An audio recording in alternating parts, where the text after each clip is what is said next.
Hello, everybody. Welcome back to Natitude News, the podcast. I'm doing good, everybody. I am winding down my summer before I have to go back to school very, very shortly. What day is it today? The 25th. So I leave on the 29th. So I have until Saturday. Saturday is when I move back into school. I'm excited. The first year was okay. It was a big adjustment and everything, and you know, but. Hopefully sophomore year is going to be better. It's what we hope. And actually turn this way. I don't like how I wore that. So sophomore year is a bit different than freshman year. You're kind of acclimated with the campus. You're kind of you get some friends. So hopefully everything's going to work out. As for the podcast, I'm not quite sure how I'm going to navigate it throughout the school year, because obviously college is a different animal with the schoolwork and just all the stuff you got to do. It's a lot. Trust me, it's a lot.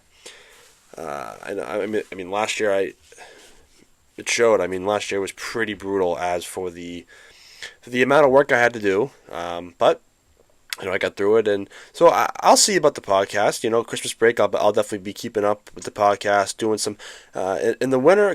Actually, let me just talk about this now, just because, and then I'm going to introduce a brand new segment to this podcast, which I'm really excited about. But before we get to that, I'm going to talk about kind of the winter plans here and the fall plans. So, Nats are winding down their season. Obviously, probably not gonna make it this year. I think there was a different story about a month ago, but I think as August has perspired, I think it's become clear that while they did make strides, obviously this year was not going to be the year. So the playoffs are going to be wide open. I'll continue to write about them. Writing is not going to be a problem. I can write all day, any day. That's my passion. So I'm not really too worried about that. But the podcast. Once the season winds down and everything starts to, once the playoffs start to shape up, well, I'll do my playoff predictions first of all, because I've always seen YouTubers do that, and I've always thought, man, I think I can be pretty okay at this and do some playoff predictions. And then once as the postseason perspires, and maybe I don't even know if perspires, if I'm even using that word right. As the playoffs goes on, I'll kind of do some updates on that. Hopefully I can be able to sneak some episodes in on that. And then the off season, obviously that's a big black hole. My main focus is going to be, that right there during the winter. It's a big year for us, by the way. We'll see how that goes. No Jaylen Brown. We're going to see about that. I actually have high hopes for them. Not high hopes, but I think people are just throwing them away. I think they're a playoff team still. You look at the starting five; they're pretty good to me. But this is a baseball podcast. We're not talking about basketball. Hey, who knows? If you'd like me to start a basketball podcast, it's up there with my knowledge of baseball. Pretty high. So we'll see. What was I going to say? Oh, so in the winter, obviously that's a big black hole. Once the World Series, stops, everybody's in the football, basketball mode, and baseball kind of takes a back seat for everybody. For people who actually like baseball takes a back seat. For me, no, not really the case. Even though I'm going to be really tuned into the basketball season, baseball.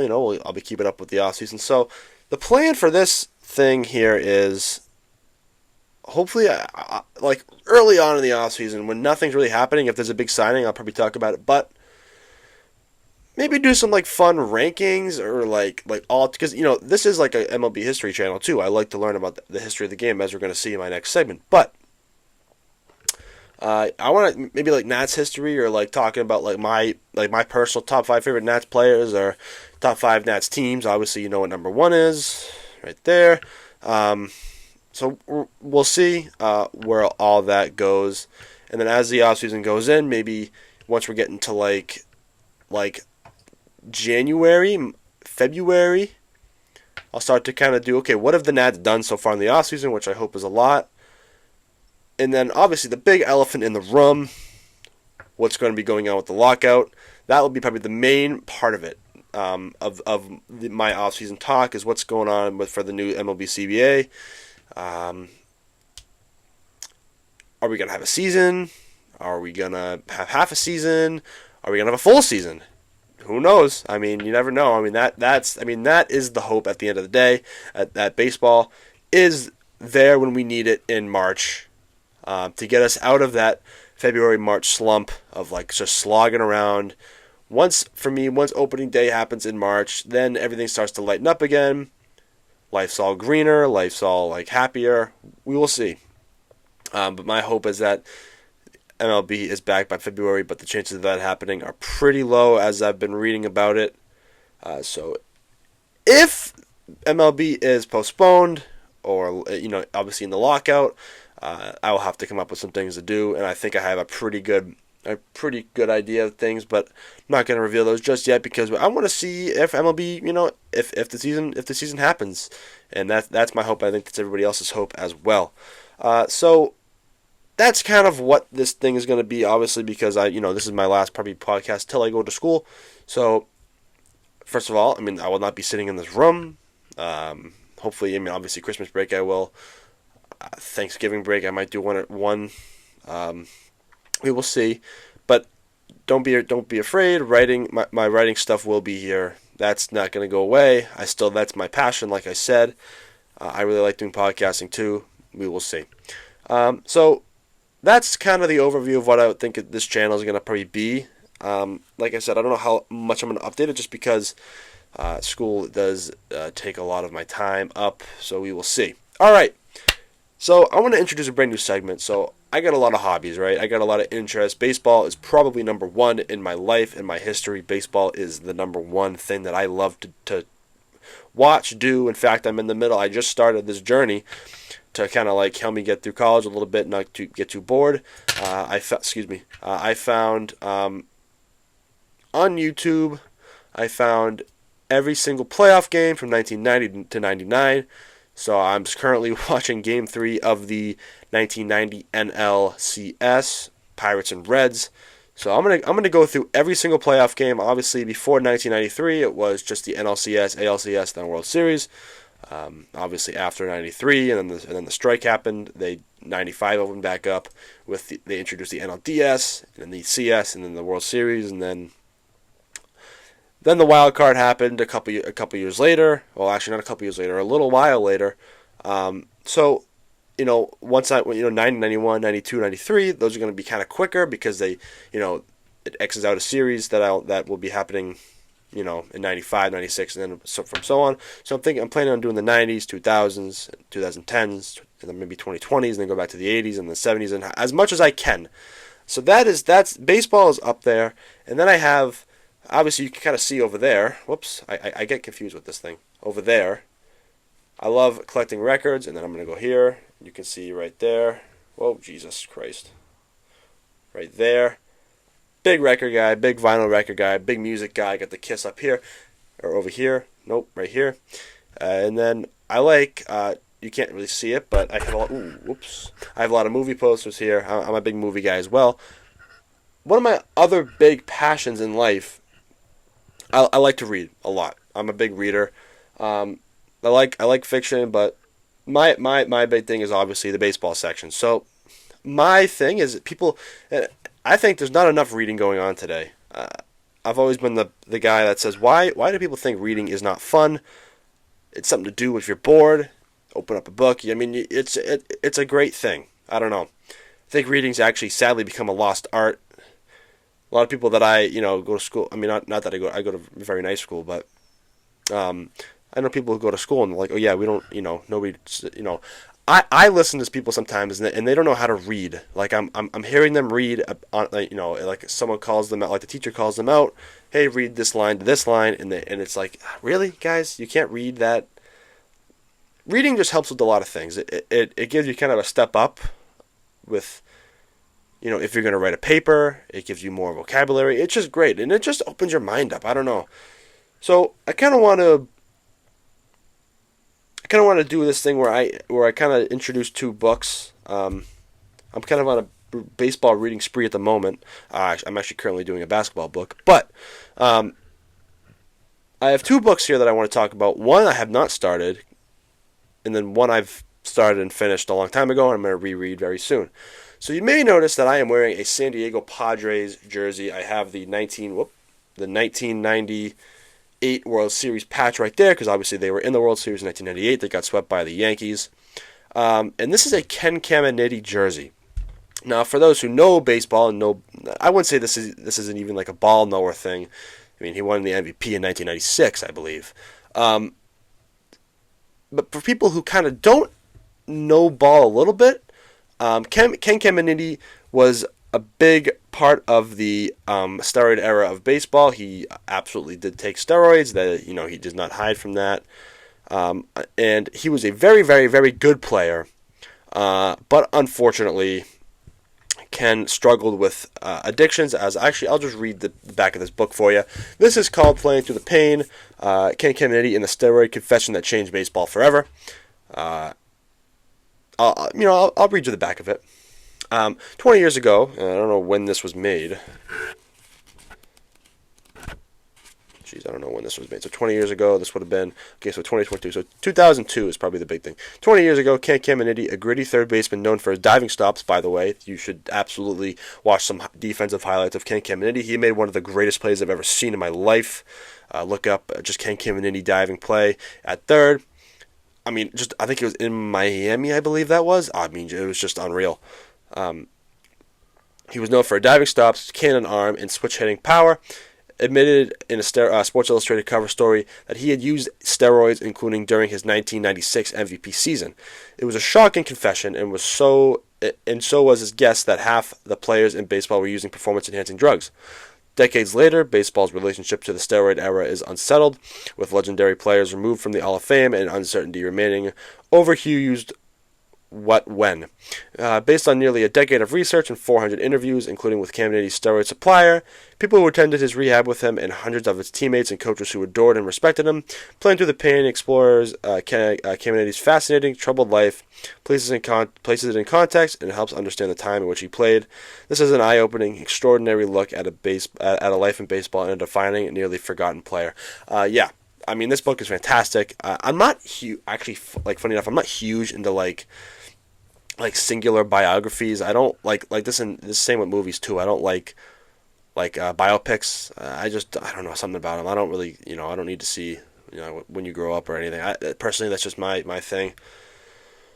I like focusing on seasons and stats and playoff games and just moments, stuff like that. But this is just, this is a very good book. Even though I didn't get to unfortunately watch him play, He such a cool player. Obviously, he did take steroids. I have my own opinion on that. I think they should be in the Hall of Fame no matter what. Same with Pete Rose, but that's a whole other story. And he unfortunately passed away. I believe. I'm just going to double check this because I don't want to get this wrong. I know he passed away. I think it was from drug overdose. Yeah.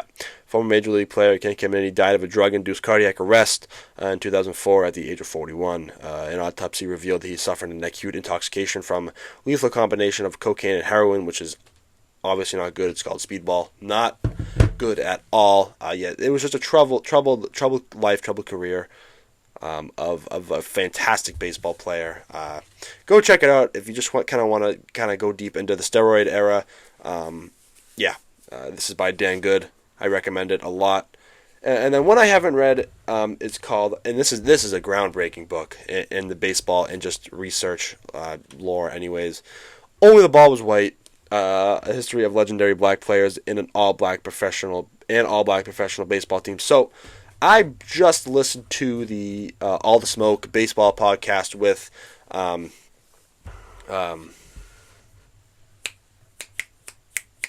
Matt Barnes.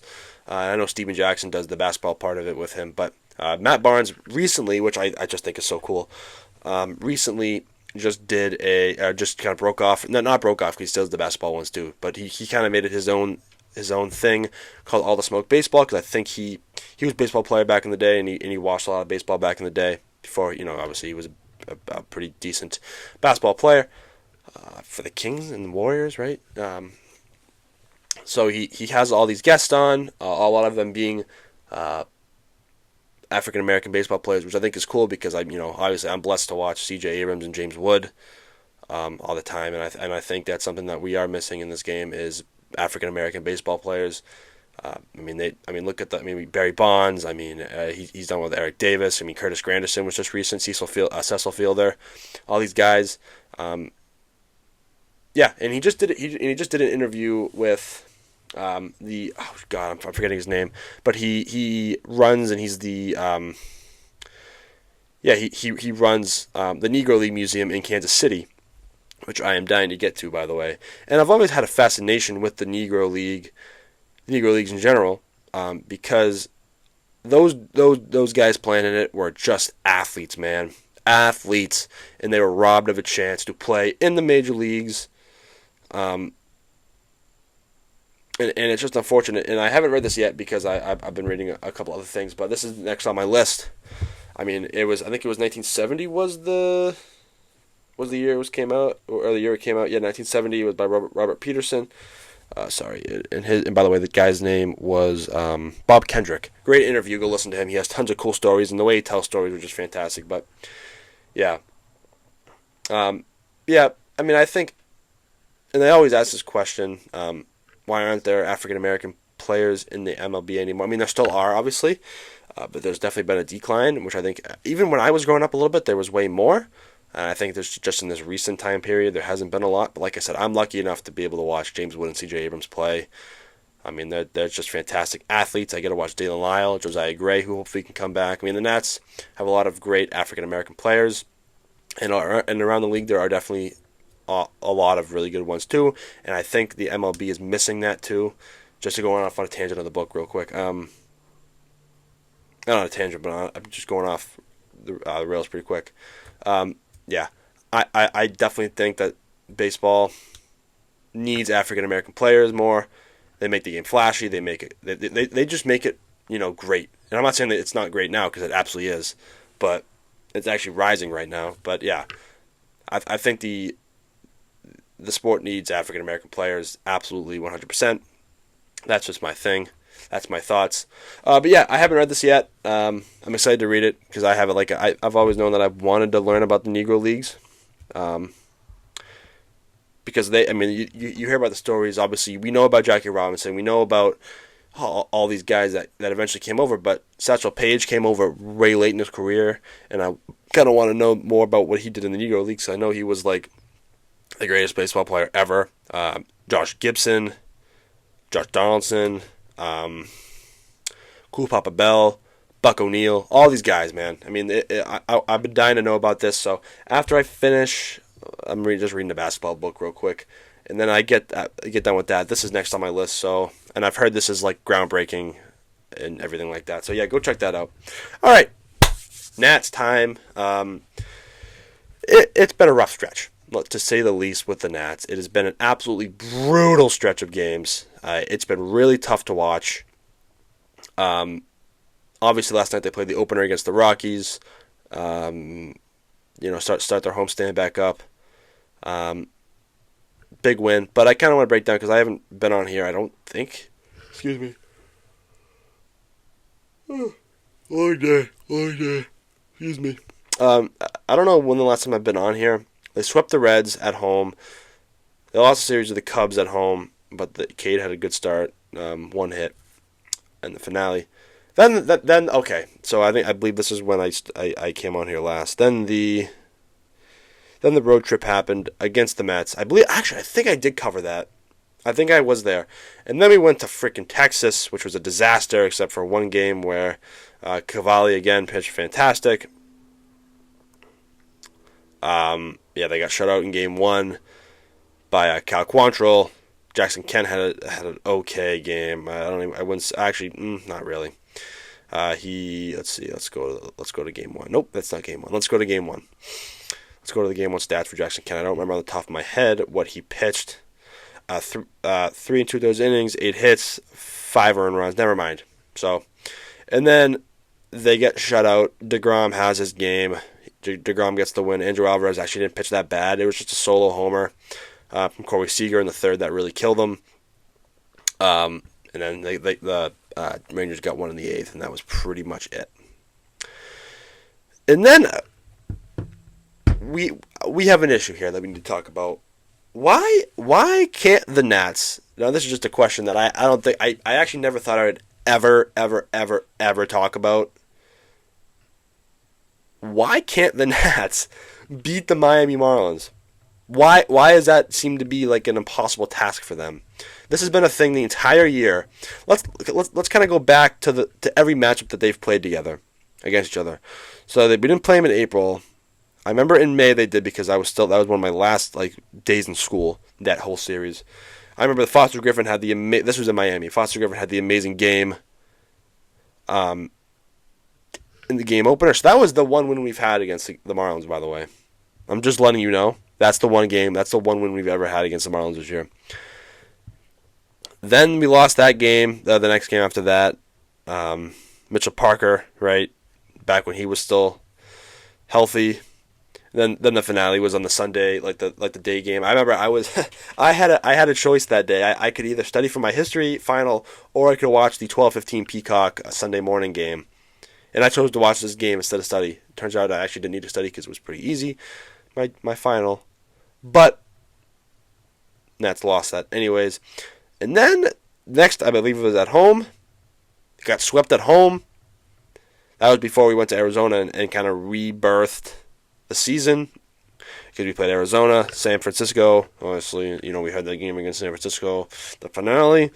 We blew a freaking 9-1 lead. And then we had the Seattle series, the Royals. So the Royals was the Royals series was like the last big kind of thing we had going for us. But let's go back to the game. I remember Jacob Young had a homer in the opening game at home, but we fell apart bad. Love Lady.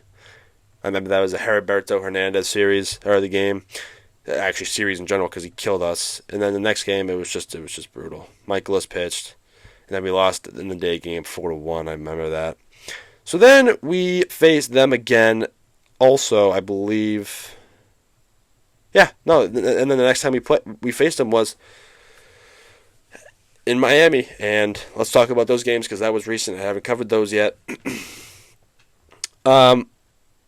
So Keibert Ruiz had the homer in the sixth. That was actually a pretty decent game, pitching wise from the Nats. Who started that game? I remember. Brad Lohr. This was the bullpen game. So Brad Lohr came in, pitched nice. Will Dion has just become a fantastic reliever for the Nats. He pitched 3 really good He pitched a one hit outing, 2 walks. Barbalta came in, pitched an inning in a third, not bad. And then this is when the trouble happened. Cosgrove came in, blew the save. Beater got the loss, and that's where just everything fell apart. Obviously, this is when this is the awful extra innings that Beater threw. I was saying this to my grandmother because I was at my New Hampshire house. I was saying this, that Beater throw in the ninth, that's up there probably with one of the worst throws I've possibly, I'm gonna be honest with you, ever have seen. That throw was terrific. Sorry, whoa, I said horrific is what I meant. Horrific. What a horrific throw that was. That allowed to be second, third, no outs, and then it was the walk-off single after that.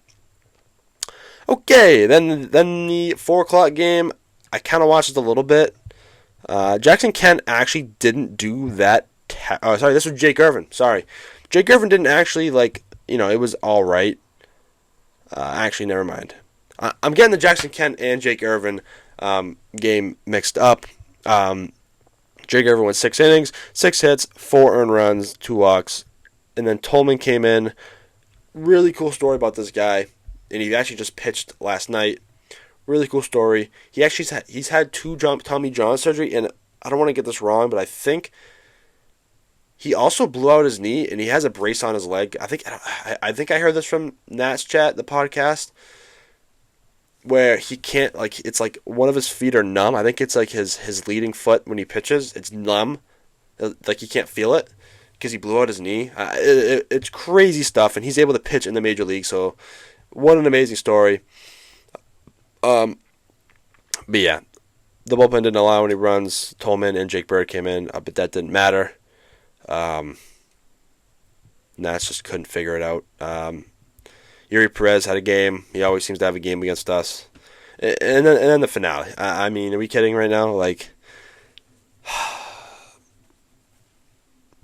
I guess the highlight here, Jacob Young making the catch of the year. He always has a catch of the year, man. It was almost not around this time because I was in late September last year. He had 2 catches in New York, I believe. Obviously, the one where he kicked it, and that was a series that pretty much ended the Mets' playoff chances last year. Good to see, fantastic. Jackson Kent, 4 innings pitched, 4 hits, 3 earned runs. What are you going to do? I mean, he's been having okay. This was definitely his best, I believe, start of his career so far. I believe it was, it's been the Cubs, it's been the Marlins, and then it's been the Rangers. This Marlins game, he just got pulled when his runners were on, and Trevor Williams let up 1,000 runs. So that's what happened. Now this kind of solidifies us as out.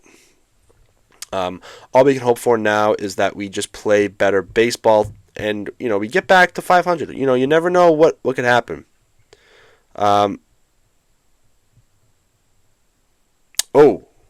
Breaking news, folks. Sorry, I'm just reading this because I was going to talk about a Kate Cavalli thing real quick. So the Nats, I don't know if you caught this, Nats fans or anybody, the Nats picked up Matt Waldron, the knuckleballer. This is crazy. Speaking of Trevor Williams has been DFA'd to activate Matt Waldron, the knuckleballer. Williams, 34, just returned from elbow surgery on July 29th and has actually been solid. I'm reading this from Nats Fanatics on Instagram. Go follow. I mean, that's probably the best Nats fan account on YouTube, on Instagram. Definitely up there. There's like the Nats feed. There's Nats Fanatics right here. And then there's a couple other ones really cool. So I'm reading this all from him. Go follow him. Williams, 34, just returned from elbow surgery. He's been pretty solid, posting a 2.65 ERA over 17 innings. And yeah, he puts it here. It's a little surprising. It definitely is a little surprising. But as he puts here, like I was going to say, Williams is not part of the long-term plan. And honestly, I don't think Matt Waldron is either. We'll see about that. Also, this is not baseball related. Dolly Parton just passed away. Oh, man. Wow. Rest in peace, Dolly Parton. That is really sad to see. Rest in peace. My goodness. Oh, wow. Rest in peace, Dolly Parton. Wow, we just got, woof. Wow. Okay, what I was going to come on to Instagram and talk about was Kate Cavalli, who has been absolutely tremendous the past couple games. He, before the Rockies series, so I don't know if you caught the game last night. The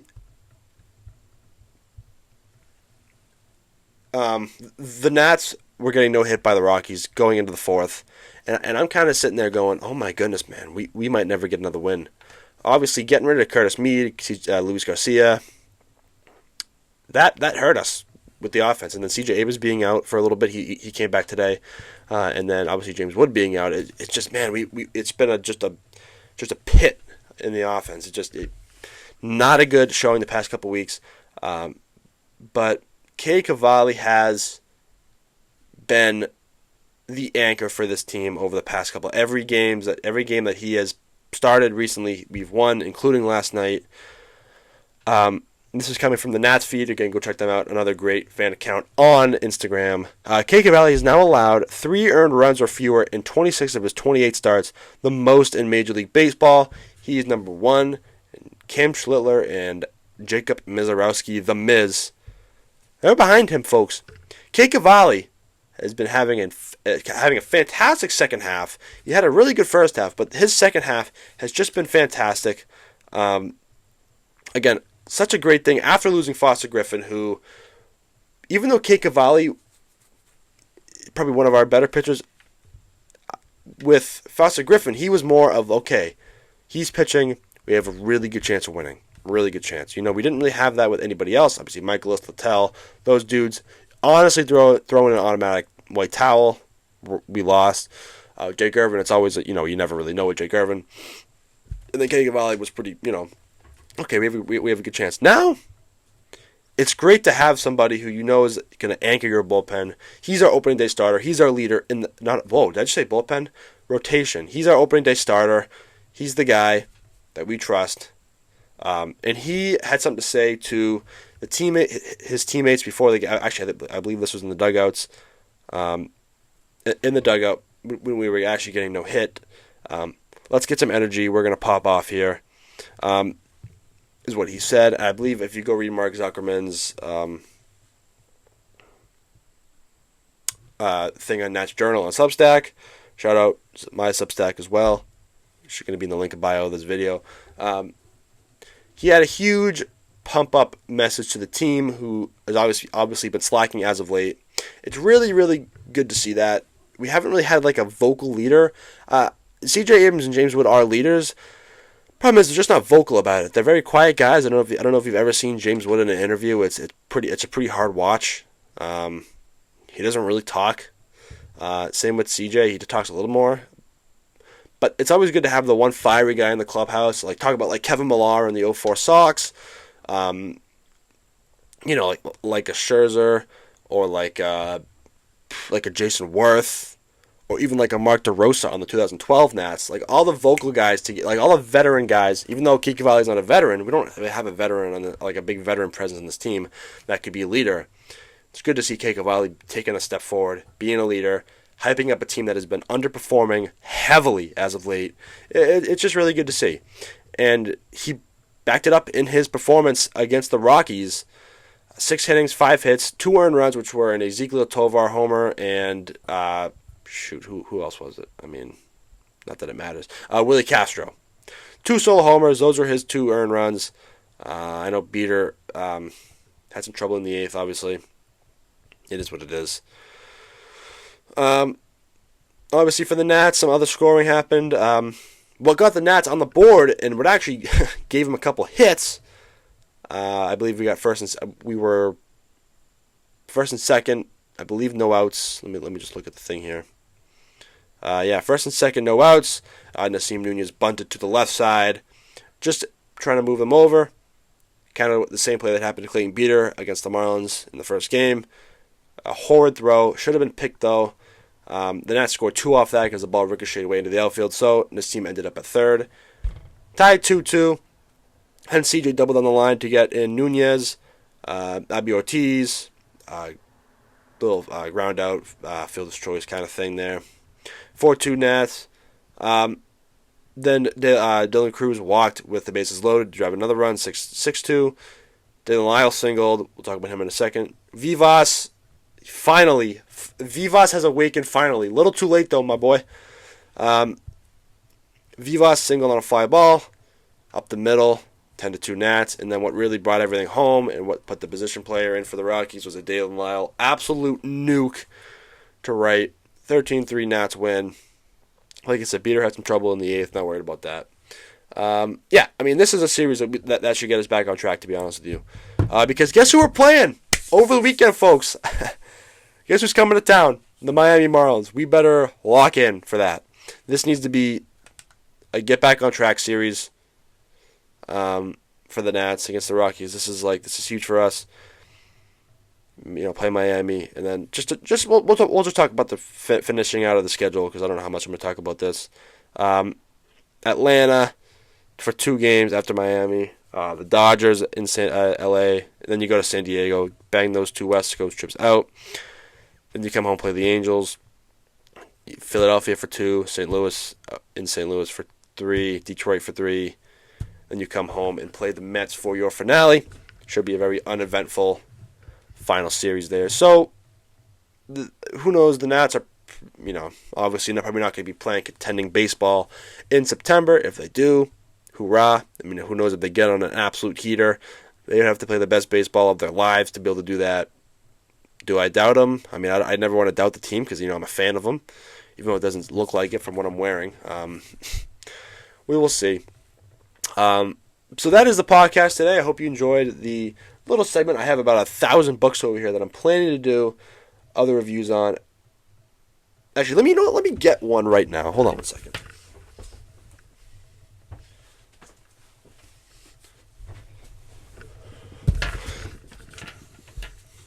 I'm gonna make this quick just because I have other things. I have commitments today. But Nats fans, you know what this book is, folks.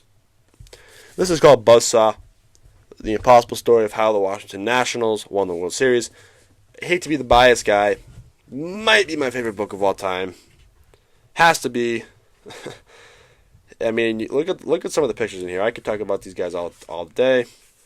I feel like I'm in like kindergarten reading the picture book to you. Patrick Corbin, introduction press conference with Patrick Corbin. Trey Turner getting hurt against the Phillies that year, breaking his what did he break his finger? Yeah, broke his right index finger.